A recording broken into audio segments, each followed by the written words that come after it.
Friends of Tifa, kita berjumpa kembali dalam channel YouTube Yayasan Tifa, Tifa and Friends, sebuah channel yang berisi perbincangan dan diskusi tentang tema-tema aktual dan tema-tema yang terkait dengan program Yayasan Tifa, visi dan misi Yayasan Tifa. Baik, kita undang kembali narasumber Bung Nasir Tamara. Beliau adalah Ketua Umum Satu Pena, sebuah lembaga, sebuah asosiasi yang menaungi penulis-penulis di Indonesia.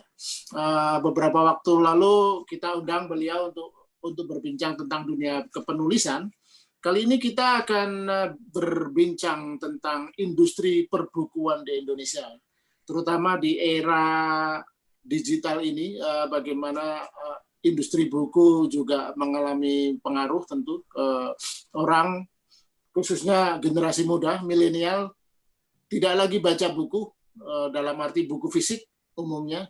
Mungkin ada masih, tapi lazimnya orang membaca elektronik, buku elektronik. Nah, apakah itu ada pengaruhnya dalam dunia kepenulisan di Indonesia? Baik, Bung Nasir Tamara, kira-kira kalau memiliki ya secara singkat data atau informasi tentang dunia industri perbukuan di Indonesia, bagaimana Anda memotret situasi industri perbukuan Indonesia, katakanlah 20 tahun terakhir ini, setelah era digital, era media sosial merasuk di masyarakat, sehingga waktu membaca buku bagi masyarakat pada umumnya itu berkurang. Orang lebih asik sekarang memelototin smartphone, WhatsApp group, sosial media, dan sebagainya. Nah, apakah ini berpengaruh pada industri buku di Indonesia dan sejauh mana pengaruhnya? Baik, kondisi makro perbukuan Republik Indonesia ini masih sangat menyedihkan, Mas Lukas. Jadi kalau dari ekonomi kreatif, 160.000 tenaga kerja, artinya 2,89 dari ekonomi kreatif. Jadi itu cukup besar karena biasanya di buku ini memerlukan keahlian di dalam mengelolanya, bukannya dia itu orang sembarangan bisa mengelola buku dan memerlukan keahlian. Data berikutnya bahwa kita ini masih pasarnya domestik. Buku kita yang diekspor ke luar negeri itu masih 0,12%. Jadi kurang dari 1% ya. Kecil sekali dibandingkan negara-negara lain. Kita ini masih jago kandang. Nah, sebarannya bagaimana? Sebarannya itu secara sampai dengan berapa tahun lalu, 2015, menurut data IKP ada 1.328 penerbit terdaftar. Namun hanya 53% yang aktif. Yang aktif itu didefinisikan hanya menerbitkan 10 buah buku per tahun. Kebanyakan penerbit kecil dan indies. Mulai tahun lalu, sejak pandemi, yang 53% itu, yaitu artinya cuma 650 yang aktif, itu semaput 50%. Jadi berarti 325 penerbit saja yang aktif saat ini. Dan itu pun tidak dalam full capacity. Bagaimana dengan produksi menyedihkan? Cuma 174 judul buku untuk 1 juta penduduk. Bandingkan di Malaysia, sudah 500 judul buku untuk 1 juta penduduk. Thailand lah kita lebih bagus. Thailand cuma 168. Filipina di bawah kita, yaitu cuma 93. Tapi yang hebat, Korea Selatan, hampir 1.000 buku per 1 juta. Jepang pun kalah, cuma 603 buku. Nah ini kita harapkan dengan sudah disahkannya undang-undang perbukuan, ini dapat segera mendinamisir industri buku dan ekosistemnya di Indonesia. Sayangnya pandemi yang datang ini dan disrupsi teknologi ini membuat harapan itu menjadi tidak terwujudkan. Soal penjualan buku, hanya 59% yang dijual di toko buku. Buku sekolah 35%. Sisanya proyek pengadaan buku pemerintah. Artinya tangan pemerintah di sini sangat kecil, artinya kurang dari 10%. Dan dengan data-data seperti ini, kita bisa tahu bahwa pun sangat kecil sekali. Bandingkan sebelum reformasi. Bandingkan setelah reformasi sampai tahun 2005. Harga buku pun naik terus. Dari 2013 ke 2021, Mas, buku kita itu naiknya lebih dari 200%. Bahkan ada sampai 300%. Itu kan buku yang dulunya 20.000, 30.000, sekarang nggak ada lagi. Sudah kita ke media, buku-buku itu sekarang harganya atas 100.000, 150.000 lah, kira-kira buku-buku baru di Gramedia. Kita harus melihat bagaimana kondisi literasi di Republik Indonesia. Sangat memprihatinkan. Terjadi darurat literasi. Dari 1.000 orang penduduk, hanya satu, Mas, punya minat baca. Anak sekolah dasar usia 10 tahun belum mampu memahami bacaan, mengidentifikasi fitur dan gaya bahasa, majas, perumpamaan, dan lain-lain. Apa bisa mengintegrasikan gagasan dan fakta pada sebuah bacaan serta menginterpretasinya. Tadi sudah disebut soal pajak. PPN itu 10%, pajak royalti penulis itu 15%. Itu juga sangat tinggi. Kenapa? Bandingkan dengan negara tetangga Malaysia. Pajak jurnal, majalah, terbitan berkala, itu royaltinya 0%. 0%. Pemerintah marah memberi kupon pembelian buku kepada setiap siswa sebanyak Rp250. Pajak pembeli buku, jurnal, majalah, dan lain-lain dikurangi. Itu dia. Jadi Bung Nasir, dari urean Anda itu memang tampak ya bahwa ekosistem perbukuan atau profesi kepenulisan ini belum cukup bagus di Indonesia ya. Dalam arti bukan hanya faktor penulisnya, tapi juga faktor pembacanya, ya, konsumennya. Ya. Nah, kira-kira mungkin bisa diuraikan sejauh mana kondisi itu perbandingan, misalnya gini, sejauh mana buku yang masih bisa survive atau dibaca dibandingkan dengan kecenderungan orang menikmati bacaan melalui dunia digital, gitu. Apakah masih ada masa depan nih buku misalnya? Buku kita itu nggak menarik. Yang ada itu dicetak tanpa ilustrasi yang bagus, ditulis dengan editing yang sangat ceroboh, kemudian cara narasinya nggak menarik buat anak-anak muda gitu, anak-anak sekolah gitu. Saya sudah pelajari itu, dan itu berarti ada sesuatu, kualitas penulisan, kualitas cetak, kualitas ilustrasinya, kertasnya, itu yang harus diperbaiki. Jadi tidak semua orang suka dengan e-book. Karena pada dasarnya manusia itu suka menyentuh. Anak-anak itu suka membalik-balik halaman, menyentuh kertas. Dan sudah terbukti di negara-negara lain yang sudah lebih maju bukunya, industrinya, buku itu masih sangat hidup. Jadi kita belum melakukan apa yang harus dilakukan sehingga buku itu sangat menarik untuk dibaca. Nah, lalu gini, distribusi buku juga belum merata. Coba tadi saya bilang, toko buku kan cuma 59% yang ke sana. Buku sekolah itu 35%. Pemerintah itu kurang dari 10% pengadaan bukunya. Seharusnya jemput bola. Buku itu yang datang ke sekolah-sekolah. Pemerintah melakukan pembelian dari buku-buku, kerjasama dengan para penulis dan penerbit, membuat buku-buku yang bagus.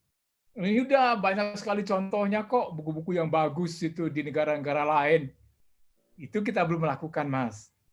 Itu semacam subsidi untuk penulis ya. Jadi kalaupun daya beli masyarakat terhadap buku sangat rendah, tidak ada salahnya pemerintah membeli buku itu untuk dibagi gratis ke sekolah atau ke lembaga-lembaga terkait.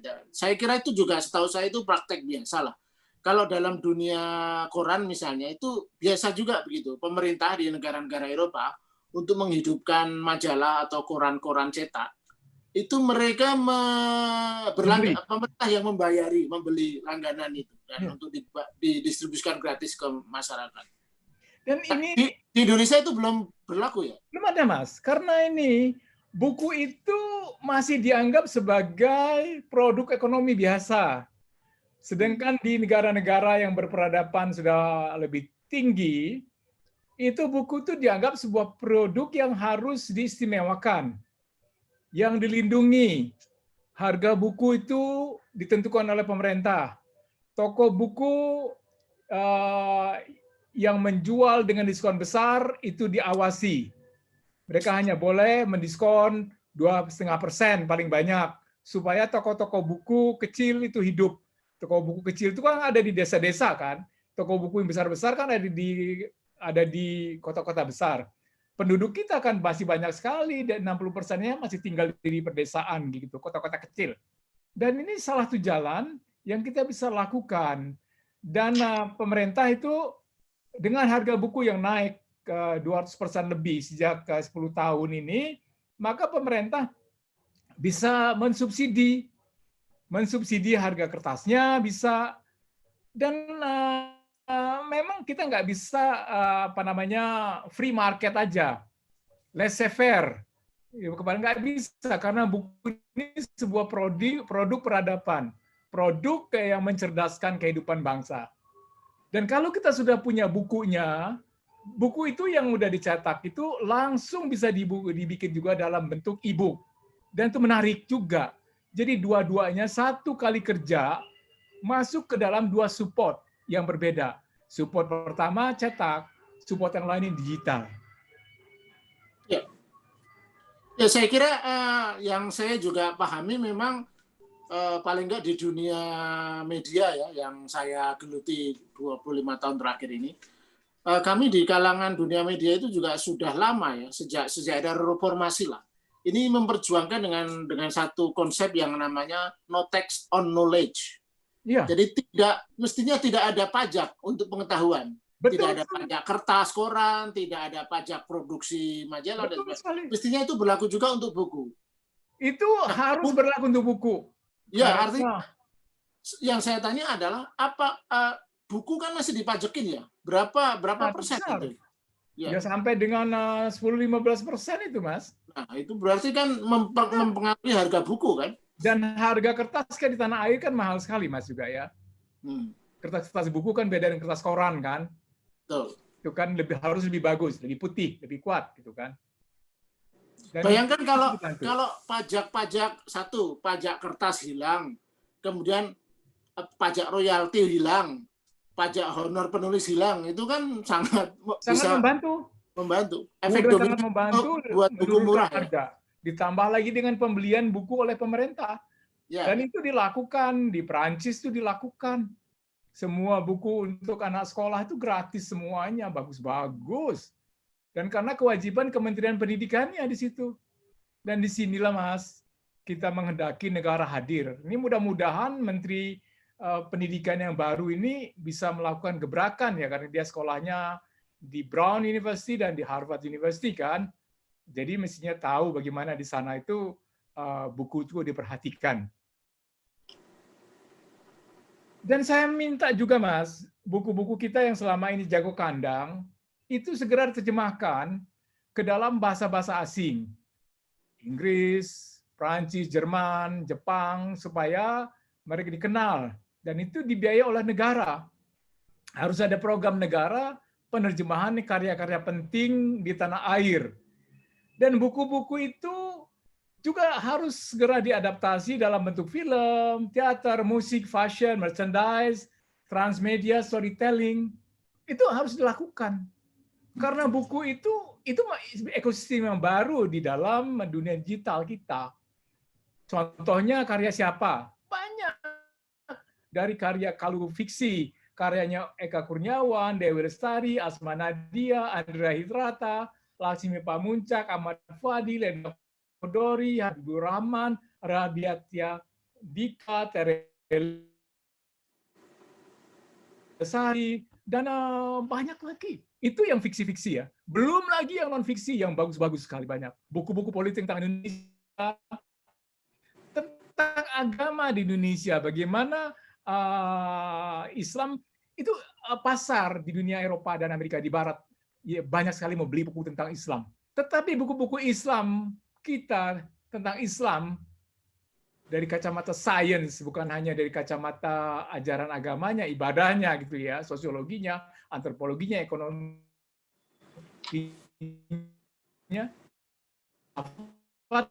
itu yang kosong, Mas. Kenapa saya tahu? Karena saya menulis buku juga tentang Islam di dalam bahasa Inggris. Satu-satunya itu terbit berapa puluh tahun terakhir ini. Yang dijual di Timur Tengah. Dijadikan bahan oleh mereka untuk belajar demokrasi di Indonesia pada waktu Arab Spring. Indonesia Rising. Islam, Democracy, and the Rise of Indonesia. Itu menjadi contoh. Penting. Karena saya lihat buku apa aja di sana. Ya sedikit sekali. Dan karena tidak ada usaha menerjemahkannya secara sistematis. Sayang. Saya ingin banyak sekali buku dari penulis kita yang hebat yang terjemahkan ke dalam bahasa Inggris, Perancis semua.